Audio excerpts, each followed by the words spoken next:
Cinema துறையில் சாதிச்சவங்களில் நிறைய பேரோட முதல் ஆசை வேற ஒரு விஷயமா தான் இருக்கும். கவிஞர் வாலி 1000க்கும் மேற்பட்ட பாடல்களை இந்த சினிமாவுக்காக எழுதியிருக்காரு. ஆனால் அவர் சினிமாவில் என்னவாகணும் அப்படின்னு நினைச்சாரு தெரியுமா?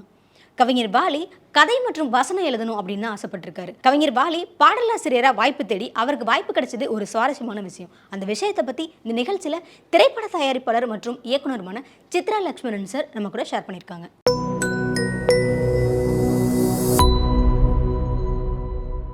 கவிஞர் வாலியை எப்படியாவது ஒரு சினிமா பாடலாசிரியர் ஆக்கிவிட வேண்டும் என்று முயற்சி செய்ததிலே சினிமா நடிகர் வி கோபாலகிருஷ்ணனுக்கு மிகப்பெரிய பங்குண்டு. வி கோபாலகிருஷ்ணன் பொறுத்த வரைக்கும் அவருக்கு தெரியாத திரையுலக பிரமுகர்களே இல்லை என்று சொல்லலாம். அதில் பல இசையமைப்பாளர்களும் அடக்கம். அதனால் தனக்கு தெரிந்த எல்லா இசையமைப்பாளரிடமும் வாலியை அழைத்து கொண்டு போய் அறிமுகப்படுத்தினார் வி கோபாலகிருஷ்ணன். ஆனால் அவர்களில் எவருமே வாலிக்கு சந்தர்ப்பம் தர முன்வரவில்லை. எத்தனையோ இசையமைப்பாளர்கள் வாலிக்கு சந்தர்ப்பம் தர மறுத்திருக்கிறார்கள். அப்பெல்லாம் வாலி மிகப்பெரிய அளவிலே மனம் முடிந்து போனதில்லை. ஆனால் எம்.எஸ். விஸ்வநாதன் வாய்ப்பு தரவில்லை என்றதும் அப்படியே நொறுங்கி போனார் அவர். அதுக்கு முக்கியமான காரணம் வாலியை பற்றி கோபிகிட்ட எம்.எஸ். விஸ்வநாதன் தெரிவித்திருந்த கருத்து. அவர் எழுதி இந்த பாட்டெல்லாம் வாங்கி பார்த்தேன் கோபி, எல்லாம் ரொம்ப சுமாராக இருக்குது. எனக்கு தெரிஞ்சு சினிமா உலகில் இந்த ஆளுக்கு மிகப்பெரிய பிரகாசமான எதிர்காலம் இருக்குன்னு எனக்கு தோணலை. நல்லா படிச்சிருக்கான்ற எதுக்கு அவர் நேரத்தை வீணடிச்சிட்டு இருக்காரு, பேசாமல் திருச்சிக்கு போய் ஒரு நல்ல வேலையில் சேர்ந்து பழைக்க சொல்லு என்று கோபியிடம் சொல்லியிருந்தார் எம்.எஸ். விஸ்வநாதன். அதை கேட்ட உடனே இனிமேலும் சென்னையிலே தங்கியிருப்பதிலே எந்த பிரயோஜனம் இல்லை என்று முடிவெடுத்த வாலி மூட்டை முடிச்செல்லாம் கட்டிட்டு திருச்சிக்கு புறப்பட தயாரானார். மூட்டை முடிச்செல்லாம் கட்டிக்கிட்டு திருச்சிக்கு புறப்படுவதற்காக வாலி தயாராகி கொண்டிருந்த போது அவர் வீட்டு வாசலில் வாலி வாலி என்ற ஒரு குரல் கேட்டது. கூடவே ஒரு கார் ஹாரன் சத்தமும் கேட்டது. அப்போது வாலி திருவல்லிக்கேணியிலே ஒரு வீட்டில் ஒரு சின்ன அறையிலே 3-4 நண்பர்களும் சேர்ந்து தங்கியிருந்தார். வீட்டு வாடகை எவ்வளோ தெரியுமா? 5 ரூபாய். வீட்டு வாசலுக்கு வெளில வந்து பார்த்தார் வாலி. வெளில வி கோபாலகிருஷ்ணன் இருந்து கொண்டிருந்தார்.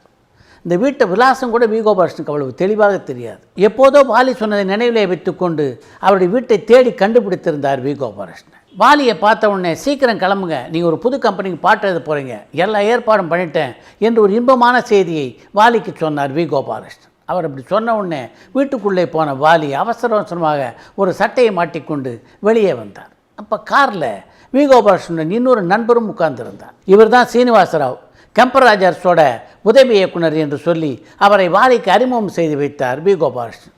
அதற்கு பின்னாலே வாலி தன்னுடைய வீட்டில் இறங்கி கொள்ள சீனிவாசராவும் வாலியும் அந்த கம்பெனிக்கு சென்றார்கள்.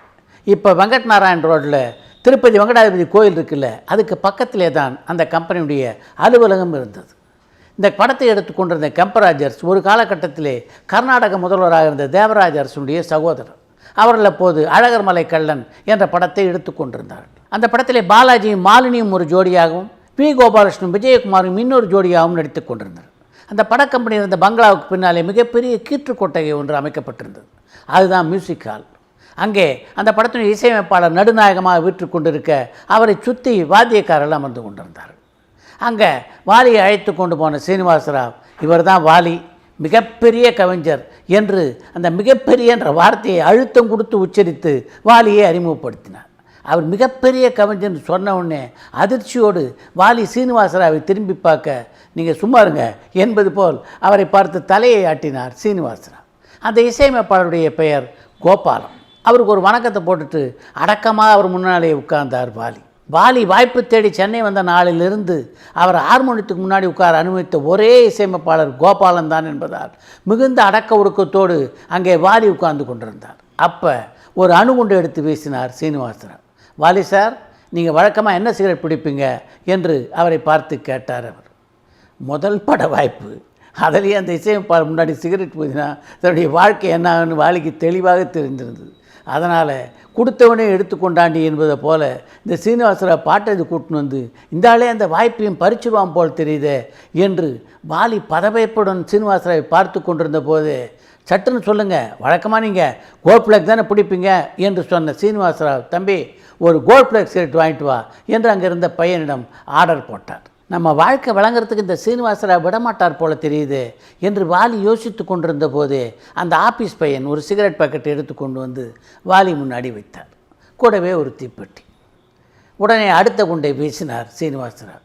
வாலி சார், டக்குன்னு சிகரெட் எடுத்து பற்ற வைங்க, சிகரெட்டை ஒரு இழுப்பு இழுத்து விட்டால் தானே உங்கள் வாயிலேருந்து வார்த்தைகள் அப்படியே அருவியாக கொட்டும் என்று வாலியை பார்த்து சொன்ன சீனிவாசராவ் அவர் தொடையை லேசாக கிள்ளினார். அப்போது வாலிக்கு ஒரு விஷயம் மட்டும் தெளிவாக புரிஞ்சுது. பாட்டு எழுதாமல் வேண்டுமானால் அந்த கம்பெனி விட்டு வெளில போகலாமே தவிர இந்த சிகரெட்டு பிடிக்காமல் அந்த கம்பெனி விட்டு வெளியே போக முடியாது என்பது தான் அது.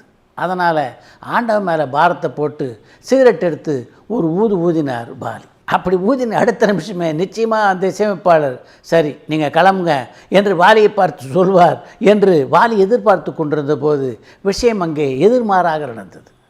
வாலி ஒரு இழுப்பு சிகரெட்டை பிடிச்சி முடித்த உடனே வாலியை பார்த்து அந்த இசையமைப்பாளர் அப்போ இந்த டியூனை வாசிக்கலாமா என்று பவ்யத்துடன் வாலியை பார்த்து கேட்டார். அவர் அப்படி கேட்ட உடனே வாலிக்கு குப்புன்னு வேர்த்தது. அதுக்கு பாதி காரணம் அவர் பிடிச்ச சிகரெட்டுன்னா மீதி காரணம் அந்த இசையமைப்பாளர் காட்டிய பவ்யம். வாலிக்கு வேர்க்கிறத பார்த்த உடனே பக்கத்தில் இருந்த ஆஃபீஸ் மேனை பார்த்துக்கிட்டே நிற்கிற ஃபேன் அந்த பக்கம் திருப்பு என்று ஒரு ஆர்டர் போட்டார் சீனிவாசராவ். அதற்கு பின்னாலே அந்த பாடலுக்கான காட்சியை வாலியிடம் விளக்கினார். அது ஒரு தாய் பாடுகின்ற தாலாட்டு பாட்டு. அந்த சீனிவாசராவ் அந்த காட்சியை விளக்கி அடுத்த 2 நிமிடங்களிலே வாலியிடமிருந்து பாடல் பிறந்தது. நிலவும் தாரையும் நீ அம்மா உலகம் ஒரு நாள் உணர்ந்தம்மா என்ற பாடல் வரிகளை வாலி சொல்லி முடித்த உடனே அந்த இசையமைப்பாளர் கோபாலன் அசந்து போனார். ஏன்னா அந்த அளவுக்கு அவர் இசையமைத்த மிட்டிற்கேற்ப அந்த வரிகள் பொருந்தி இருந்தன. மொத்த பாடலையும் 3/4 மணி நேரத்தில் எழுதி முடித்து விட்டார் கவிஞர் வாலி. அடுத்த அரை மணி நேரத்திலே அங்கே வந்தார் அந்த படத்தினுடைய தயாரிப்பாளரும் இயக்குனருமான கெம்பராஜர்ஸ். அவர் வந்த உடனே தமிழிலும் கன்னடத்திலுமாக அந்த பாட்டிற்கான அர்த்தத்தை அவருக்கு எடுத்து சொன்னார் உதவி இயக்குனர் சீனிவாசராவ். அந்த பாட்டு கெம்பராஜர்ஸுக்கு மிகவும் பிடித்து போனது. வெரி குட் சாங் என்று வாலியுடைய தோளிலே தட்டியவரை பாராட்டிய கெம்பராஜர்ஸ் நாளைக்கு ரெக்கார்டிங் மறக்காமல் வந்துடுங்க, உங்களுக்கு கார் அனுப்புகிறேன் என்று வாலியிடம் கூறினார். அவர் அப்படி சொன்ன உடனே சந்தோஷத்திலே மிதந்தார் வாலி. பாட்டை எழுதி முடித்த உடனே வாலியை திரும்ப வீட்டில் விடுவதற்காக சீனிவாசராவ் அவருடன் வந்தபோது ஏதோ அந்த இசையமைப்பாளர் நல்ல ஆளாக இருந்ததுனால நான் தப்பித்தேன், அவர் முன்னாடி என்னை சிகரெட்டெல்லாம் பிடிக்க சொல்லி கலாட்டா பண்ணிட்டீங்களே சார் என்று சீனிவாசராவிடம் வாலி சொல்ல அந்த சீனிவாசராவ் சிரித்தார். உங்களுக்கு பாட்டை எழுத சான்ஸ் வாங்கி கொடுத்ததில் அந்த சிகரெட்டுக்கு பெரிய பங்கு இருக்குது தெரிஞ்சுக்கங்க. அந்த இசையமைப்பாளரை பொறுத்த வரைக்கும் அவருக்கு தமிழ் கவிஞர்களை பற்றி எதுவுமே தெரியாது. நீங்கள் மிகப்பெரிய புகழ்பெற்ற கவிஞர் அப்படின்னு சொல்லித்தான் உங்களை நான் அங்கே கூட்டிகிட்டு போனேன். நீங்கள் மட்டும் புதுசுன்னு தெரிஞ்சிருந்தால் நிச்சயமாக உங்களுக்கு பாட்டு எழுத ஒரு வாய்ப்பே தந்திருக்க மாட்டார். அதனால தான் ஒரு பந்தாவுக்காக அவர் முன்னாடி உங்களை சிகரெட் பிடிக்க சொன்னேன் என்றார் சீனிவாசராவ். சீனிவாசராவ் அப்படி சொல்லி முடித்த உடனே வாலியின் கண்களிலிருந்து கண்ணீர் ஆறாக ஓடத் தொடங்கியது. வாலியின் கண்களிலே அப்படி கண்ணீர் சுரந்ததற்கு காரணம் இருக்கிறது. ஏன்னா வாலிக்கு இந்த சீனிவாசராவை முன்ன பின்ன அறிமுகமே இல்லை. கோபி சொன்னார் என்ற ஒரே வார்த்தைக்காக தனக்கு பாட்டு எழுத எப்படியாவது வாய்ப்பு வாங்கி தந்து விட வேண்டும் என்று சீனிவாசராவ் போராடியதை நினைக்க வாலியால் தன்னுடைய கண்ணீரை கட்டுப்படுத்தவே முடியவில்லை. இதை பொறுத்த வரைக்கும் இந்த காலத்தின் விளையாட்டு என்று தான் சொல்ல வேண்டும்.